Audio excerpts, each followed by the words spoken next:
ثم جعلناك على شريعة من الأمر فاتبعها ولا تتبع أهواء الذين لا يعلمون.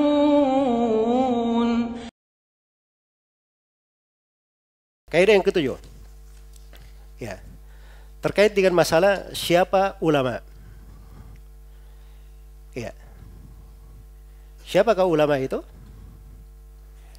Ya, di sini itu beda antara orang yang mengenal sunnah dan tidak mengenal sunnah. Iya. Kalau orang yang mengenal sunnah, ketika disebut siapakah ulama, siapa ulama itu? Maka acuan pertama mereka adalah para sahabat Rasulullah SAW 3 generasi pertama. Iya. Yang diikuti. Itu dasarnya. Mengikuti jalan mereka. Mengikuti jalan mereka. Iya. Adapun ulama itu bagaimana sifat-sifatnya? Iya. Bagaimana sifat-sifat mereka? Itu disebutkan oleh para ulama rahimahumullahu ta'ala, ketentuan-ketentuan dan syarat-syarat ya di dalam hal tersebut ya, terkait dengan siapa ulama itu.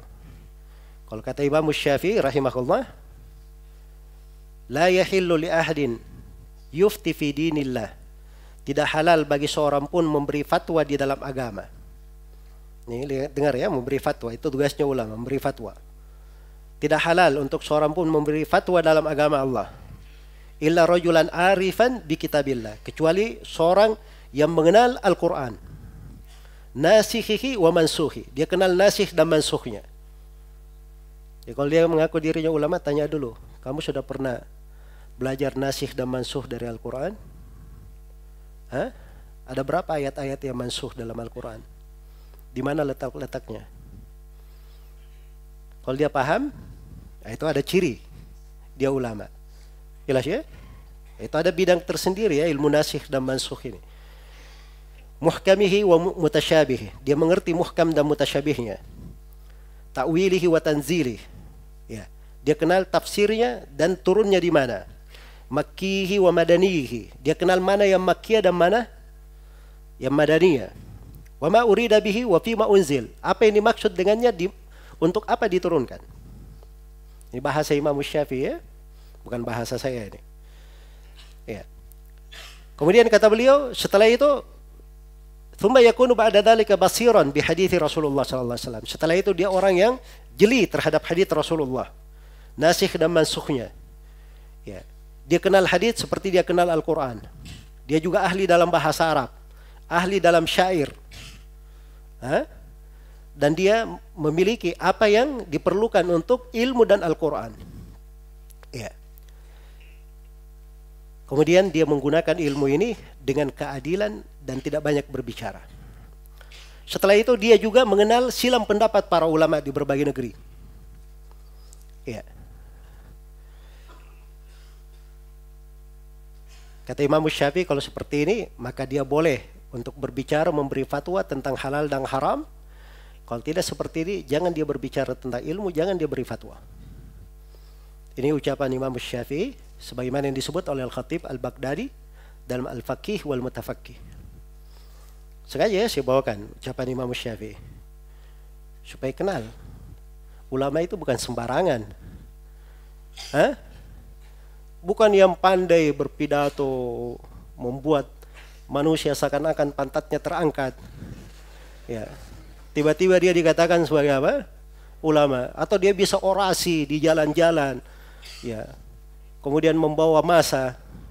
Ya. Tiba-tiba muncul ulama. Jelas ya? Atau orang yang punya ilmu sihir, ilmu kebal, tiba-tiba jadi ulama. Masya Allah. Nah, ini rumit ya di masa sekarang ini. Iya. Suatu hari guru Imam Malik, Rabi'ah bin Abdurrahman menangis. Iya. Ditanyakan, kenapa kamu menangis? Kata beliau, hari ini terjadi kejadian besar. ada orang bukan ahlinya, dia diminta fatwa lalu dia menjawab. Maka terjadi kejadian besar di tengah umat. Ini menjadi masalah. Jelas ya? Ya, perkara-perkara besar terkait dengan banyak orang. Yang berbicara adalah orang-orang jahil. Berbicara adalah apa? Orang-orang jahil. Repotnya dianya sendiri juga berkata, saya ini bukan ustadz, saya bukan mubalik, saya bukan ini. Tapi luar biasa lancangnya berbicara tentang apa? Agama Allah. Tidak punya rasa takut, subhanallah. Iya. Kalau di masalah dunia, dia misalnya ahli bengkel, lalu datang orang bawa kepadanya resep bedah tulang. Ya. Pak, ini gimana nih tentang kasus ini? Ya, maka ahli bengkel ini tidak mungkin dia memberi jawaban. Takut dia, ini salah bedah sedikit bisa habis nih orang. Jelas ya? Subhanallah. Dia waroknya luar biasa kalau masalah-masalah dunia, masalah badan manusia. Ini terkait dengan agama orang tidak ada dia warok seperti itu. Dan dia tidak tahu bahwa dosa yang paling besar di kalangan sebagian ulama itu adalah berbicara atas nama Allah tanpa ilmu. Wa antaqulu 'alallahi ma la ta'lamun. Itu bahasa Ibnul Qayyim. Berdasarkan ayat, "Faman adlamu mimman iftara 'alallahi kadhiba." Tidak ada orang yang lebih zalim dari orang-orang yang mengada-adakan kedustaan atas nama Allah. Allah mengingatkan, "Wala taqfu ma laysa laka bihi 'ilm. Inna as-sam'a wal basara wal fu'ad kullu ulaika kana anhu mas'ula." Jangan engkau berhenti di atas sebuah perkara yang kalian tidak punya ilmu tentangnya. Sungguhnya pendengaran, penglihatan dan mata hati semuanya akan dimintai pertanggungjawaban. Jelas ya? Baik. Jadi harus diketahui yang dikatakan ulama itu siapa. Nah, yang berbicara di dalam ilmu itu beraneka ragam. Ini perlu saya beri kaidah ya, yang berbicara dalam ilmu. Ada tingkatan pertama. Ini tingkatan para ulama ahli ijtihad mutlak. Jelas ya? Ini yang bisa berbicara di dalam masalah-masalah besar di tengah kaum muslimin, orang-orang seperti ini. Iya. Di tingkatan ini. Tingkatan yang kedua, dia ahlul ilm juga, tapi dia ahli di bidang tertentu saja. Maka ini dia berbicara di bidangnya saja. Ulama di bidangnya saja. Tingkatan yang ketiga, dia penuntut ilmu belum sampai ke derajat ulama.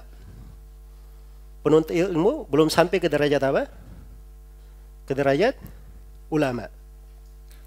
Iya. Dan tingkatan yang keempat, ada namanya orang awam. Dia awam sebenarnya, baru belajar ilmu sedikit. Baru belajar ilmu sedikit. Dan ada tingkatan di bawahnya, orang yang belajar tapi tidak diambil ilmu darinya sama sekali. Imam Malik itu berkata, di kota Madinah banyak orang-orang yang belajar ilmu, tapi tidak ada yang diambil ilmu dari mereka. Padahal dia salih, ahli ibadah, tapi tidak diambil ilmu darinya. Iya. Dan Imam Malik sendiri rahimahullah, beliau tidak memberi fatwa kecuali setelah dipersaksikan oleh sekitar 80 orang gurunya bahwa dia ahli di bidang tersebut. Memberi fatwa. Jelas ya? Kalau sekarang ini luar biasa. Iya. Ini tidak tahu dia belajar di mana, dia ambil usulul ilmi itu di mana, pokok-pokok ilmu dia pelajar di mana, tiba-tiba dia menjadi mufti dunia. Ya. Jelas ya? Itu jawab-jawab di Facebook itu mufti dunia itu. Ya. Sebab dia kemana-mana kan? Hati-hati jangan sampai menjadi mufti dunia antum ini. Ya. Pada hal-hal yang seseorang belum layak untuk berbicara di situ, jangan dia masuk dalam hal-hal yang seperti itu. Baik. Iya. Jadi ini tingkatan-tingkatan manusia. Jadi kita harus tahu membedakan ulama itu siapa. Nah, ketika seorang berbicara tentang ulama, ulama itu adalah siapa yang berpegang dengan Al-Quran dan dengan sunnah Rasulullah SAW, mengikuti jalannya para as-salaf, dan dia istiqamah di atas sunnah, itu ulama namanya. Dia punya rasa khasyah, rasa takut kepada Allah Subhanahu wa ta'ala. Dari ciri ulama, dia tidak menyelisihi jalan Nabi Sallallahu Alaihi Wasallam. Tidak menyelisihi jalan Nabi Sallallahu Alaihi Wasallam. Dari ciri ulama, dia adalah orang yang selalu mengutamakan negeri akhirat di atas kehidupan dunia. Itu ciri mereka. Iya. Dunia itu tidak ada artinya bagi orang yang kenal ilmu. Kalau dia ulama, maka dia akan menyadari dan sangat memahami bahwa Allah memberi kepadanya nikmat yang sangat besar. Tidak bisa dinilai dengan dunia dan segala isinya. Walaupun dia diberi kekuasaan sepenuh bumi, tidak ada artinya kekuasaan itu dibanding ilmu agama yang dia miliki. Nikmat yang Allah karuniakan kepadanya. Itu ulama namanya. Dia punya rasa khasyah. Jelas ya? Ini saya berbicara terkait dengan sifat-sifat para ulama. Iya. Supaya dipahami apa yang dimaksud dengan alim itu. Jelas ya? Apa yang dimaksud dengan alim itu. Dan jangan disalahartikan, dibawa kemana-mana. Ya sekarang ini musibah ya. Yang penting seorang itu punya modal imamahnya bagus, dia pakai bajunya bagus, ada penampilan yang dia sudah bisa tampil, retorikanya memukau. Nah, ini bisa menjadi apa? Ulama. Walaupun jago menyanyi, jago melawak, jago. Itu yang paling penting. Jadi ukurannya bukan ilmu. Ukurannya bukan apa? Bukan ilmu. Dahulu itu Al-Barbahari berkata, "Laisal ilm bi kathratir riwayati wal kutub." Ilmu itu bukan dengan banyaknya riwayat dan buku-buku. Iya. Jelas ya? Ya, kalau ada orang misalnya masuk ke rumahnya, Masya Allah bukunya besar, ini ulama besar ini. Ya. Karena perpustakaannya besar juga. Ya. Al-Barbahari dari dulu bilang, ilmu itu bukan dengan banyaknya riwayat dan kitab. Bukan dengan banyaknya apa? Riwayat dan kitab. Bukan itu ukuran ilmu memang. Orang yang belajar ilmu akan tahu apa makna dari ilmu tersebut. Baik. Maka ini pembahasan harus dipahami ya. Karena dari sini, ya, apabila kabur di dalam masalah ini, nanti dia akan kabur membedakan mana sunnah yang mana yang bid'ah di dalam hal tersebut. Ya, karena itu disebutkan ya bahwa ada orang-orang yang tidak boleh diambil ilmu darinya. Satu, orang jahil. Yang kedua, orang yang tidak dikenal. Dia belajar dari mana? Iya. Jadi kalau dia tidak dikenal belajarnya di mana, gimana diambil ilmu darinya? Ya? Siapa yang memberi rekomendasi pemahamannya benar? Ya, memberi rekomendasi pemahamannya benar. Baik. Jadi uslub ya harus dipahami. Karena itu kita belajar itu, saya secara pribadi saya belajar, itu saya selalu mencocokkan apa yang saya ketahui kepada guru-guru. Kalau saya bahas sesuatu saya kadang bacakan, saya tanyakan, saya perdengarkan kepada guru-guru. Ya. Sampai sekarang ada hal-hal tertentu saya mau lakukan, saya ragu di situ saya sanggup atau tidak, saya tanya. Kalau dia pandang saya bisa, cocok, saya masuk. Kalau enggak saya tidak lakukan. Jelas ya? Memang harus seperti itu konsekuensi dari ilmu. Konsekuensi dari apa? Dari ilmu. Iya. Sebab kalau dia masuk ke dalam sesuatu tanpa ada yang mempersaksikannya dari orang yang lebih ahli, itu namanya dia tidak menempuh jalur ilmu yang benar. Iya. Dan itu bisa membawa bahaya untuk seorang penuntut ilmu. Kemudian orang yang tidak boleh diambil ilmu darinya, orang yang hanya mengandalkan pendapatnya, tidak dengan dalil. Ya, tanpa dalil. Baik. Kemudian orang yang tidak diambil ilmu darinya, orang yang cuma membaca dari buku saja, tidak talaki dari para ulama. Ini repot ya kalau selalu baca dari buku saja. Orang yang tidak diambil ilmu darinya, orang yang kurang fikihnya. Ya, tidak punya fikih yang mendalam. Baik. Orang yang tidak diambil ilmu darinya adalah orang yang kurang ilmunya dari tukang-tukang kisah dan orang-orang yang biasa menasihati. Ada namanya al-wu'ad, tukang nasihat. Bagus memberi nasihat, mengingatkan surga, neraka dan seterusnya. Jelas ya?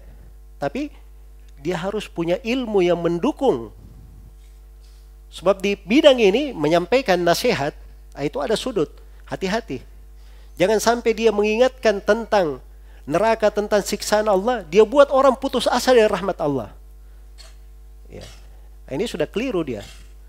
Jelas ya? Atau dia terangkan tentang keutamaan-keutamaan, akhirnya dia buat orang bergampangan jatuh di dalam dosa-dosa. Ini keliru, keluar dari jalan. Jadi itu kenapa dia keliru? Karena kurang ilmu. Kurang ilmu. Jelas ya? Baik. Demikian pula tidak diambil ilmu itu dari orang yang sekedar ahli ibadah saja. Ibadah itu bukan ciri diambil ilmu. Kalau itu ciri diambil ilmu, orang khawarij semuanya bisa diambil ilmunya. Nabi mengatakan kepada para sahabat, kalian menghinakan sholat kalian, puasa kalian di depan sholat dan puasa mereka. Kaum khawarij ini. Luar biasa mereka dalam ibadah. Jelas ya? Tapi mereka keluar dari Islam sebagaimana busur menembus sasarannya. Seperti panah menembus sasarannya. Tidak ada apa-apanya mereka dibanding para sahabat. Padahal amalannya lebih banyak. Amalannya lebih banyak. Karena ilmu itu bukan diukur dengan banyaknya beramal. Banyaknya dia sholat ibadah. Dan sholat dan ibadahnya bisa menjadi berat kalau dia punya ilmu yang berat. Semakin ilmunya bertambah, rasa takutnya bertambah, ketakwaannya bertambah, maka ibadah-ibadah yang dia lakukan akan semakin besar nilainya di sisi Allah. Jelas ya? Itu pentingnya belajar dan menuntut ilmu. Baik. Kemudian tidak boleh diambil ilmu itu dari orang yang sekedar ahli membaca Quran saja. Sekarang ini repot juga ya. Orang yang bisa membaca Al-Quran, bagus, semua lagu dia bisa melakukan Al-Quran, ini ulama. Ya. Ini tidak benar ya. Itu bukan definisi ulama.